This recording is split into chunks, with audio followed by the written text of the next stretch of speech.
দাউ দাউ করে জ্বলে গেল 4 চাকা গাড়ি, থমকে গেল 19 নম্বর জাতীয় সড়ক। ব্যাপক চাঞ্চল্য দুর্গাপুর থানার কাদা রোড এলাকায়। ঘটনাস্থলে দমকলের একটি ইঞ্জিন ও দুর্গাপুর থানার পুলিশ। স্থানীয় সূত্রে জানা গেছে, একটি 4 চাকা গাড়ি দুর্গাপুর থেকে আসানসোলের দিকে যাচ্ছিল। গাড়িটি সার্ভিসিং করানোর জন্য নিয়ে যাওয়া হচ্ছিল। তখনই সেই 4 চাকার গাড়িটিতে অগ্নিসংযোগ ঘটে। আগুনের তীব্রতা এতটাই ছিল যে গাড়িটি ক্ষতিগ্রস্ত হয়। দমকল বাহিনীর বেশ কিছুক্ষণের প্রচেষ্টায় নিয়ন্ত্রণে আসে আগুন এবং দুর্গাপুর থানার পুলিশ ও ট্রাফিক গার্ডের তৎপরতায় স্বাভাবিক হয় যান চলাচল। দমকলের আধিকারিক রাজীব ঘটক বলেন, শর্ট সার্কিট থেকে অগ্নিসংযোগ ঘটতে পারে। গাড়িটি সার্ভিসিংয়ের জন্য নিয়ে যাওয়া হয়েছিল। হতাহতের কোনো খবর নেই, তবে গাড়িটি ক্ষতিগ্রস্ত হয়েছে। আমরা আগুন নিয়ন্ত্রণে এনেছি। গাড়ির মালিক মুখ খুলতে চায়নি। ভয় টিভি, দুর্গাপুর।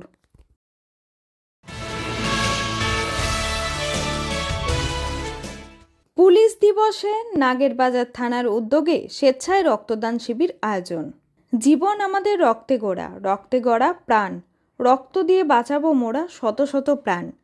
রাজ্যের আইন শৃঙ্খলা রক্ষার দায়িত্বভার যাদের হাতে, তারাই মানুষের জীবন বাঁচাতে স্বেচ্ছায় রক্তদানের কর্মসূচি গ্রহণ করে। বছরভর সাধারণের জন্য ঠাঁই দাঁড়িয়ে তারা বিপদে আপদে পথে ঘাটে পরিত্রাণ, আজ তাদের দিন। 1 সেপ্টেম্বর পুলিশ দিবস। রাজ্যের নানা জায়গায় এদিন পালিত হলো পুলিশ দিবস। সেই মতো ব্যারাকপুর পুলিশ কমিশনারেটের অন্তর্গত নাগেরবাজার থানায় রক্তদানের মতো এক মহতী কর্মসূচি গ্রহণ করা হয়। সকাল থেকে অগণিত পুলিশ কর্মী ও পুলিশ আধিকারিক এই রক্তদান শিবিরে অংশগ্রহণ করে। এদিন সকল রক্তদাতাদের গোলাপ ফুল দিয়ে শুভেচ্ছা জানানো হয়। অনুষ্ঠানে উপস্থিত ছিলেন নাগেরবাজার থানার ভারপ্রাপ্ত আধিকারিক উত্তম দেবনাথ, ছিলেন দক্ষিণ নন্দন পৌরসভার বহু পৌর প্রতিনিধিগণ। আমরা অনুষ্ঠান এখন এগিয়ে নিয়ে যাবো। রক্তদাতারা রক্তদান করছেন, 40 জনের উপর রক্তদাতা রক্তদান করেছেন।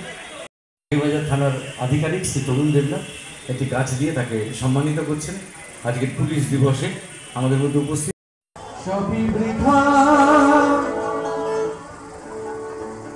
মিষ্টির প্যাকেট আমাদের বাঙালিদের ঐতিহ্য, তার হাতে তুলে দিচ্ছেন শ্রী সুকান্ত সেন শর্মা। একটা জোরে হাততালি সকলে দেবেন। এবং এই মুহূর্তে ভয় টিভি, নাগেরবাজার।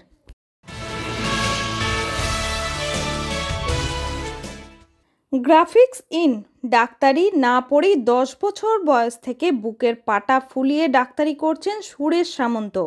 দেখুন একবার তার প্রতিভা।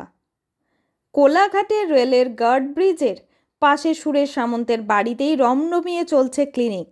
সাধারণ মানুষের কাছ থেকে হাজার হাজার টাকা নিয়ে করা হচ্ছে চিকিৎসা, এমনকি অস্ত্র পাচারও।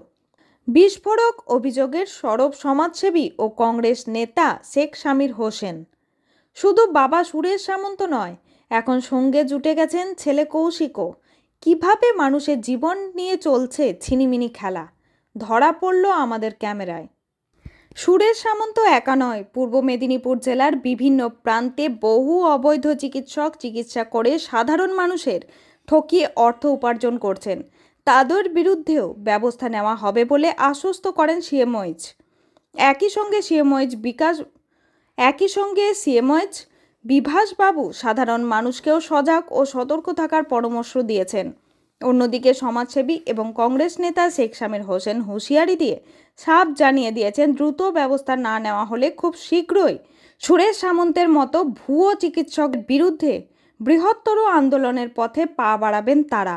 এখন দেখার, এই সুরেশ সামন্তের মতো ভুয়ো চিকিৎসকদের বিরুদ্ধে প্রশাসনিক তরফে ঠিক কী ব্যবস্থা গ্রহণ করা হয়। ওইসব মেয়ে ছেলে বিয়ে দেয়নি, কি আর রাজনীতি করবে?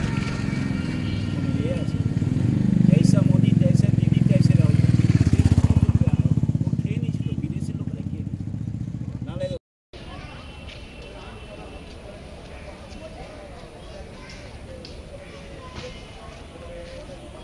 দেখুন, কোলাঘাটের বুকে একাধিক এরকম বিনা ডিগ্রিধারী ডাক্তার রয়েছে। অনুরূপভাবে এই ডক্টর সুরেশ চন্দ্র সামন্ত এবং ডক্টর কৌশিক সামন্ত এরা দীর্ঘদিন ধরে চিকিৎসা হচ্ছে অর্শ ভগদ্দর নালিকা এবং এই চিকিৎসার নামে মানুষকে লুট করছে। এরা বাড়িতে মহিলা এবং পুরুষকে রেখে রাত্রিবাস করে তাদের চিকিৎসা করছে এবং মোটা অঙ্কের টাকা আদায় করছে এবং এমনকি দুর্ভাগ্যের বিষয় যে এরা বাড়িতে অপারেশন করছে। এদের ডাক্তারি ডিগ্রি আছে কিনা। জাহাঙ্গীর বাদশার রিপোর্ট, ভয় টিভি, কোলাঘাট।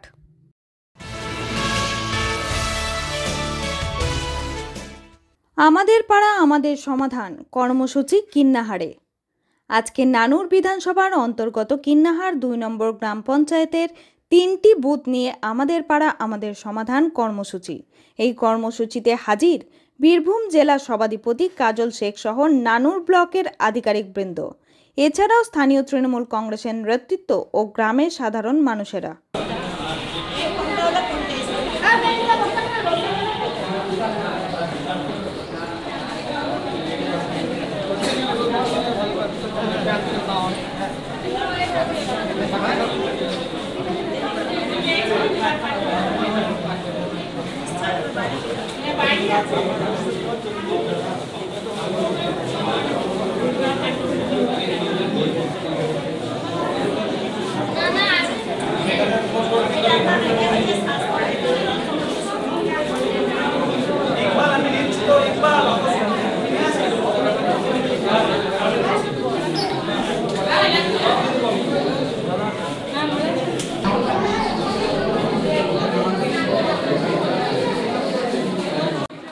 দেখুন, আজকে কিন্নাহার 2 নম্বর গ্রাম পঞ্চায়েতের ছড়ডাঙ্গাতে 140, 141 এবং 142 3টে বুথ নিয়ে একটা পাড়া তৈরি করা হয়েছে মাননীয় মুখ্যমন্ত্রী মাননীয় মমতা বন্দ্যোপাধ্যায়ের নির্দেশে। এবং প্রত্যেকটি বুথের যারা ভোটার, যারা সাধারণ মানুষ, তারা এসে দেখতে পাচ্ছেন সমবেত হয়েছে। প্রায় 1000 খানেক মানুষ এসেছে। তারা নিজেদের দাবি দাওয়া নিয়ে বলছে। সেই দাবি দাওয়াগুলো গ্রাম পঞ্চায়েতের আধিকারিক, পঞ্চায়েত সমিতির আধিকারিক যারা আছেন তারা সকল লিপিবদ্ধ করছেন। সঙ্গে সঙ্গে দুয়ারে সরকারও চলছে। সেখানেও যারা পারিযায়ী শ্রমিক আছে, যাদের নাম এখন লিপিবদ্ধ করা হয়নি, তার নাম লিপিবদ্ধ করছে। সঙ্গে সঙ্গে আরও যে প্রকল্পগুলো আছে মাননীয় মুখ্যমন্ত্রী মাননীয় মমতা বন্দ্যোপাধ্যায়ের, সেই প্রকল্পগুলোর জন্য দুয়ারে সরকারও বসে দেখতে পাচ্ছেন এই প্রাইমারি বিদ্যালয়ে। তাই মানুষ কাতারে কাতারে লাইন দিয়ে তারা পরিষেবাগুলো নিচ্ছে। সেটা দেখার জন্য এখানে সারপ্রাইজ ভিজিট করলাম, দেখতে পেলাম মানুষ। কাজী আমিরুল ইসলামের রিপোর্ট, ভয় টিভি, কিন্নাহার।